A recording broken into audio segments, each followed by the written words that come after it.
10த்ல typhoid, 12த்ல மஞ்சக்காமாலை வந்தனால, என் பிள்ளைக்கு எந்த நோய் நொடியும் இல்லாம "வை தாயி உனக்கு பொங்க வச்சு மாவிளக்கு வைக்கிறேன்னு" எங்க அம்மாவோட வேண்டுதல நிறைவேத்த தான் நாங்க இன்னைக்கு வந்திருக்கோம். எங்க வந்திருக்கோம் பார்த்தீங்க அப்படின்னா, இருக்கன்குடி மாரியம்மன் கோயிலுக்கு தான் வந்திருக்கோம். அன்னைக்கு எங்க அம்மா வேண்டிக்கிட்டனால தான் என்னவோ இப்போ வரைக்கும் என் உடல் ஆரோக்கியத்தோட அந்த ஆத்தா என்ன நல்லாவே வச்சிருக்கா. காலையில 10 மணிக்கு கிட்ட அங்க ரீச் ஆயிட்டோம். காலையில வெள்ளனவே ரீச் ஆயிட்டனால, அங்கேயே நம்ம காலை சாப்பாட முடிச்சுட்டு, அதுக்கப்புறமா பொங்க வைக்க ஸ்டார்ட் பண்ணிட்டோம். ஒரு 10 மணிக்கு ஆரம்பிச்சோம். நம்ம 11:30 கிட்ட வந்து பொங்க வச்சு முடிச்சாச்சு.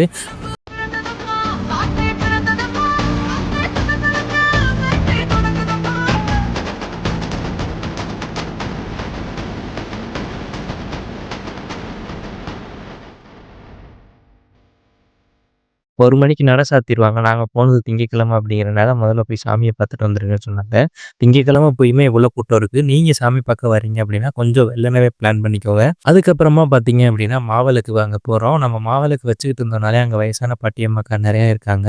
அவங்க கிட்ட நீங்க சொன்னீங்கன்னா போதும், நீங்க அந்த மாவிளக்கு வந்து அவங்களே நம்ம பரிகாரம் மாரி செய்முறை தெரியல அப்படின்னா, அவங்களே அத பண்ணி குடுத்துறாங்க. அதுக்கான குறிப்பிட்ட அமௌண்ட் இவ்வளோதாங்கிறது கிடையாது. நீங்க உங்களால எவ்வளோ முடியுமோ அவ்வளோ குடுத்தீங்கன்னா, அத தாராளமா வாங்கிட்டு போறாங்க. இருக்கன்குடி மாரியம்மன் கோயிலுக்கு வர்றதுக்கு முன்னாடி, அதுக்கு நேர் ஆப்போசிட்ல ஒரு 11 கிலோமீட்டர் தொலைவுல அமைஞ்சிருக்க கோட்டூர் குருசாமி கோயிலையும் பார்த்துட்டு வர்றது உங்களுக்கு இன்னுமே சிறப்பா இருக்கும். நீங்க யாராவது இந்த கோயிலுக்கு போயிருந்தீங்க அப்படின்னா, மறக்காம கமெண்ட் செக்ஷன்ல